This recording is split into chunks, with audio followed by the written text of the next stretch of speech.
पूर्णिमा के दिन चावल का एक आखा दाना जानते हो, पूरा खंडित चावल नहीं, कितना चावल, एक दाना चावल का शंकर भगवान के शिवलिंग पर समर्पित करिए।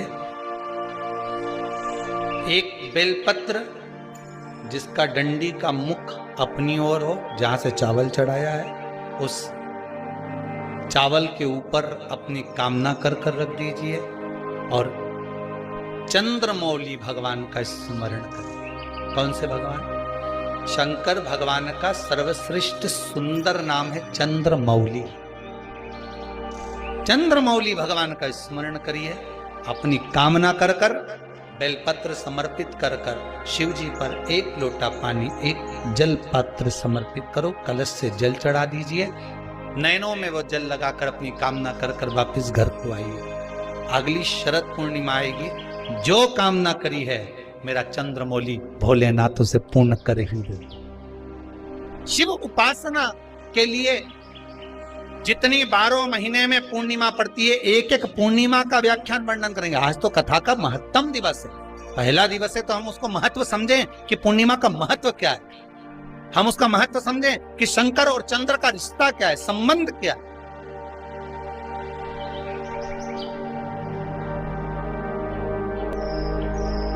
भगवान ने जितनी पूर्णिमा बनाई है, जितने नक्षत्र बनाए, जितनी घड़ी बनाई, जितना पल बनाया, जितना समय बनाया, ये शंकर भगवान ने जो बनाया ये गलत नहीं बनाया, श्रेष्ठता के लिए बनाया, जग के उद्धार के लिए, संसार के उद्धार के लिए बनाया। अब उसका प्रयोग आप करें ना करें या आपके ऊपर, आप उसका प्रयोग कर रहे हैं ना कर रहे हैं आपके ऊपर। एक व्यक्ति कभी भगवान का भजन नहीं करता था, कभी नहीं, जीवन में कभी उसने सत्कर्म नहीं करा, भजन नहीं करा, पाप ही पाप करा। एक दिन उसकी माँ ने कहा, क्या बेटा तू दिन भर पाप करता रहता, गलत काम करते रहता? कहा तो एक कहा वो पाप कर्म में लिप्त था। माँ ने कहा बेटा कभी पुण्य भी कर लिया कर। कोई पुण्य नहीं करूंगा, मैं तो करना ही नहीं कोई पुण्य, मैं तो पाप ही करूंगा। एक दिन माँ उसको कहीं ले गई गुरुजी के दरवाजे पर, और उसने जाकर गुरुजी के दरवाजे पर भी खूब पाप कर्म करा, किसी को गाली दे, किसी को अपशब्द कहे, किसी को ताने दे, पूरे मोहल्ले का कचरा ला के गुरुजी के आश्रम में डाल दे। गुरुजी भी बड़े परेशान, कहां से लिया है इसको। फिर भी गुरुजी बोले ठीक है। अब वो जाने लगा, जाते जाते गुरुजी ने बहुत सारी बात एक दिन उसको लकड़ी तोड़ते समय कह दी।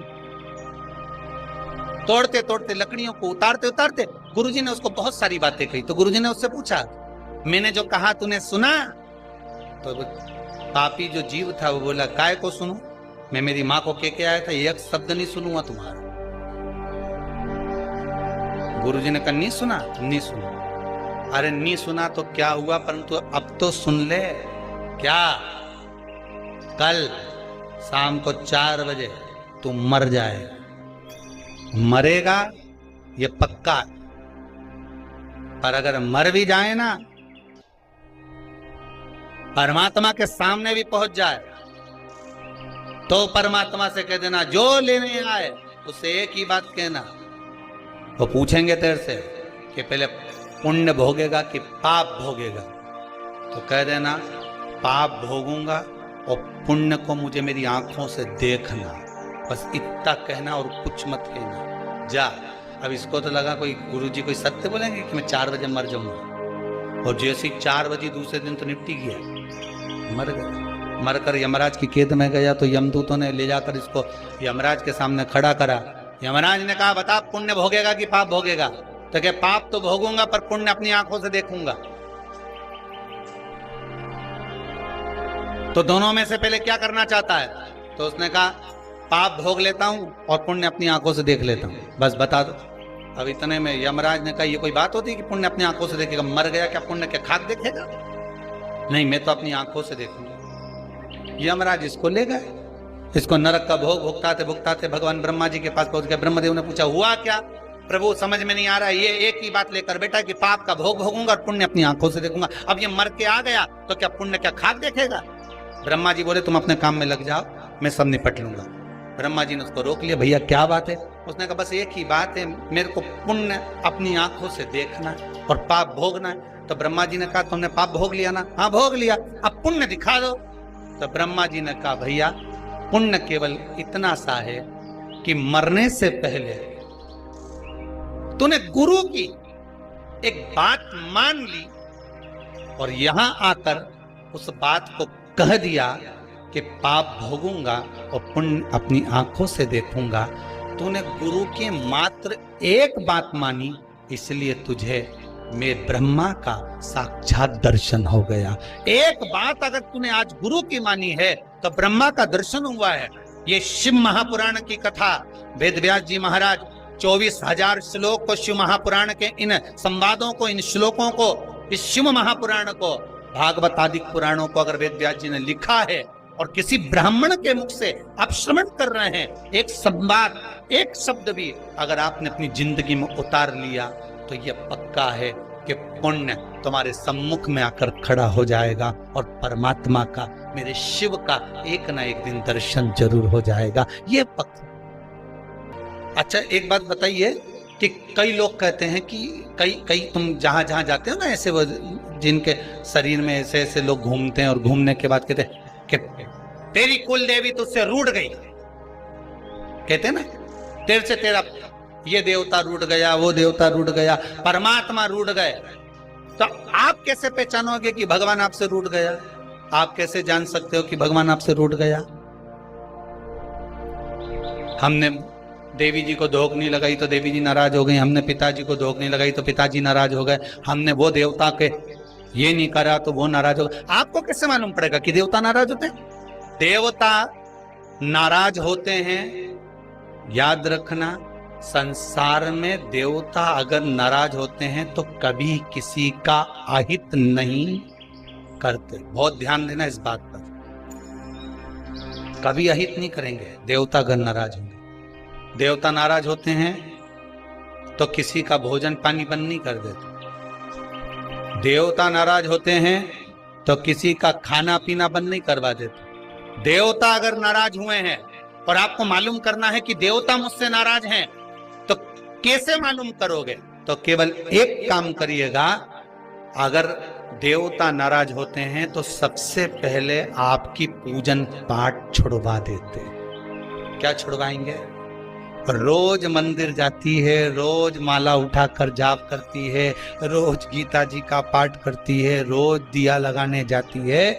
4 दिन, 5 दिन, 6 दिन, 10 दिन अगर आप दिया लगाने नहीं गए, मंदिर नहीं गए, पूजन नहीं करी, तो समझ लेना कि देवता मुझसे नाराज हैं, इसलिए मेरा मुंह नहीं देखना। मुझसे नाराज।